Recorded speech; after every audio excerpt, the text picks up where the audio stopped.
Hey folks, have you ever been in a position where you're dealing with a customer and you just think, I wonder if this person's worth it, they're really annoying? Or alternatively, maybe you've been one of those people. There are times when the customer is not always right, when the value to you of keeping that customer, the marketing effort, the support dollars, is not actually worth the money they're spending with you. So let's talk about that in the clip that follows. What's the value of a customer? There's an old saying, the customer is always right. But is that really true? Are there situations you've experienced where the customer isn't right, where the cost of supporting the customer's need outweighs the amount they're paying you?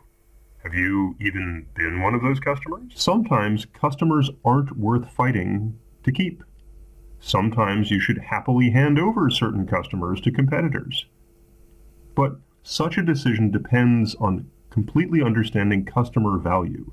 And that value isn't always measured by the direct dollars they're spending with you. The trick to knowing when to fire your customers is to understand three things: how much they cost, how much they're worth, and what sort of relationship you have with them. So how much do your customers cost? Well, there are several costs to consider: transactional, overhead, and acquisition. Transactional marketing costs happen with each sale. For example, the 35th cup of coffee with a logo on it costs the same as the first cup with logo on it, assuming you bought cups in bulk. Overhead costs happen periodically. For example, when you first visit the coffee shop, marketers need to create a menu and an ambiance that will impress you. That isn't quite as essential on the 35th time you're visiting. Acquisition costs happen once. The promotional coupon that lures you into the shop, for example. Is it cheaper to acquire new customers or keep existing ones? Here's a hint. Most of the time it's cheaper to keep your existing ones. How much are your customers worth? How much does the customer spend with you in a purchase? How many purchases will they make during your relationship with them?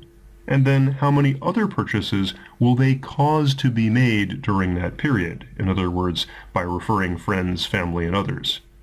How much business does the customer bring you over the lifetime of your relationship with them? And lastly, what sort of relationship is needed?